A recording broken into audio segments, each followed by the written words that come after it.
అసలు ఈ స్పెషలైజేషన్స్ అంటే ఏంటి? సీఎస్ఈలో ఎన్ని స్పెషలైజేషన్స్ ఉన్నాయి? కొందరేమో సీఎస్ఈలో జాబ్స్ ఎక్కువ ఉంటాయి అంటున్నారు.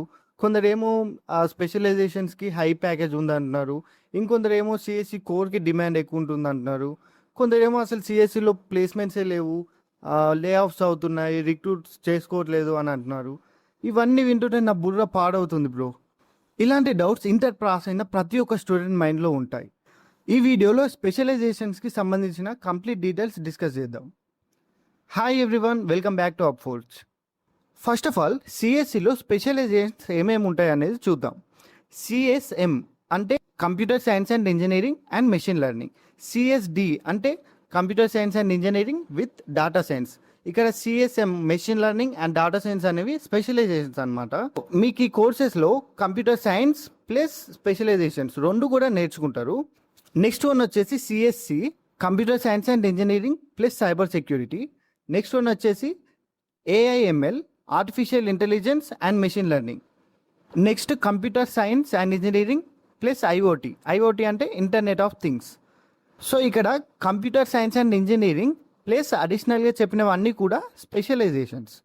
ఫస్ట్ కరికులంకి వస్తే కంప్యూటర్ సైన్స్ అండ్ ఇంజనీరింగ్లో కంప్యూటర్ సిస్టమ్కి సంబంధించి నెట్వర్కింగ్కి సంబంధించి కోర్ సబ్జెక్ట్స్ అనేవి బాగుంటాయి. స్పెషలైజేషన్స్లో కోర్ కాన్సెప్ట్స్ ఉంటాయి కానీ చాలా లిమిటెడ్గా ఉంటాయి. ఆ లిమిటెడ్ కోర్ కాన్సెప్ట్స్తో పాటు మీకు డొమైన్ స్పెసిఫిక్ కోర్సెస్ ఎక్కువగా ఉంటాయి. ఫర్ ఎగ్జాంపుల్ మీరు డేటా సైన్స్ తీసుకుంటే డేటా సైన్స్ వాళ్ళకి బిగ్ డేటా అని, డేటా అనలిటిక్స్ అని, డేటా సైన్స్ అని, సో ఇలాంటి కోర్సెస్ ఉంటాయి. ఏఎంఎల్ వాళ్ళకైతే డీప్ లెర్నింగ్ అని, మెషిన్ లెర్నింగ్ అని, ఆర్టిఫిషియల్ ఇంటెలిజెన్స్ అని, న్యూరల్ నెట్వర్క్స్ అని, ఇలా చాలా డొమైన్ రిలేటెడ్ కోర్సెస్ అనేవి ఉంటాయి. కోర్ సిఎస్సిలో స్టూడెంట్ సో కంప్యూటర్కి రిలేటెడ్ అన్ని కాన్సెప్ట్స్ని ఫండమెంటల్గా అంటే బేసిక్ లెవెల్లో నేర్చుకుంటారు. అదే డొమైన్ స్పెసిఫిక్ స్టూడెంట్స్ అయితే మాత్రం కోర్ సబ్జెక్ట్స్ని లిమిటెడ్గా నేర్చుకొని సో డొమైన్ మీద ఎక్కువగా ఫోకస్ చేస్తారనమాట. అంటే డొమైన్ స్పెసిఫిక్ కోర్సెస్ ఎక్కువ ఉండడం వల్ల వాళ్ళ స్పెసిఫిక్ డొమైన్లో వాళ్ళకి కాన్సెప్ట్ అనేది డెప్త్గా ఉంటుంది. సో అండర్స్టాండింగ్ అనేది కొంచెం డెప్త్గా ఉంటుంది compare to computer science and engineering. So ఇక్కడ ఫ్లెక్సిబిలిటీ అనేది కంప్యూటర్ సైన్స్ అండ్ ఇంజనీరింగ్ వాళ్ళకి ఎక్కువగా ఉంటుంది. ఎందుకంటే సిఎస్సి స్టూడెంట్స్కి అన్ని డొమైన్స్ మీద బేసిక్ నాలెడ్జ్ ఉంటుంది.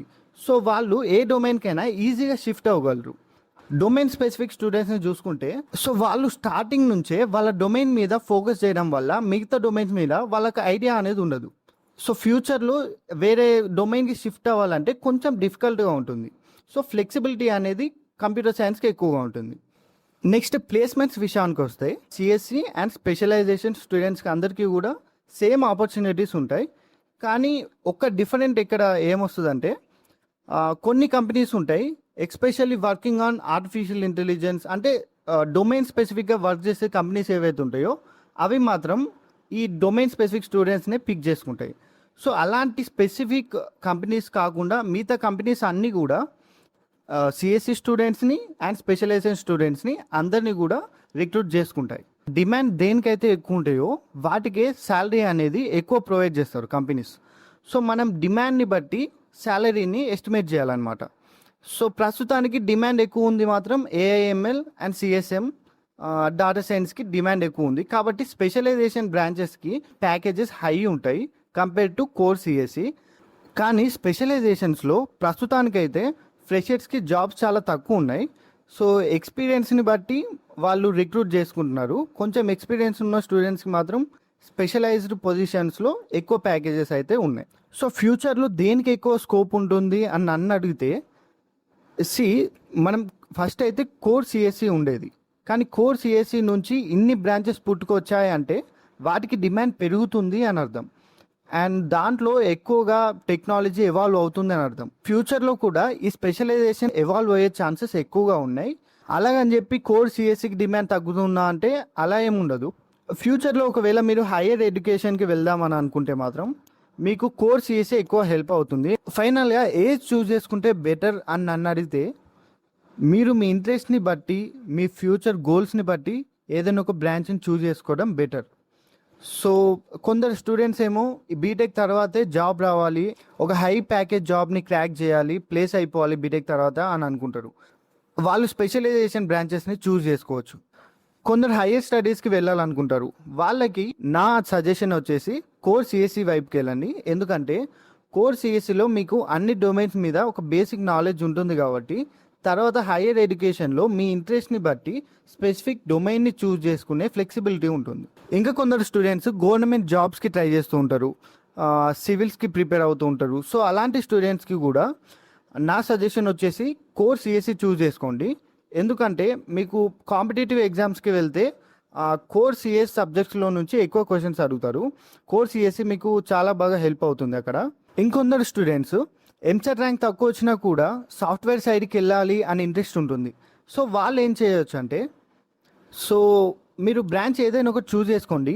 మీ ఇంట్రెస్ట్ సాఫ్ట్వేర్ సైడ్ ఉంది కాబట్టి ఆ బ్రాంచెస్లో చదువుతూ సాఫ్ట్వేర్ జాబ్స్కి ప్రిపేర్ అయ్యి జాబ్స్ని క్రాక్ చేయొచ్చు. సో ఫైనల్గా మీరు ఏ బ్రాంచ్ చూస్ చేసుకున్నా కూడా జాబ్ మీకు ఇచ్చేది మాత్రం మీ స్కిల్స్ బేస్డ్ మీదే. మీకు కరెక్ట్ స్కిల్స్ ఉంటే ఖచ్చితంగా జాబ్ క్రాక్ చేయొచ్చు ఐటీ ఇండస్ట్రీలో. సో ఇవి కంప్లీట్గా డీటెయిల్స్ స్పెషలైజేషన్కి సంబంధించి. మీకు ఏమైనా డౌట్స్ ఉంటే కింద కమెంట్స్లో చెప్పండి. కౌన్సిలింగ్కి సంబంధించి ఏమైనా డౌట్స్ ఉన్నా కూడా కమెంట్ సెక్షన్లో రాయండి. ఛానల్కి కొత్తగా వచ్చినట్లయితే సబ్స్క్రైబ్ చేసుకొని నోటిఫికేషన్స్ ఆన్లో పెట్టుకోండి.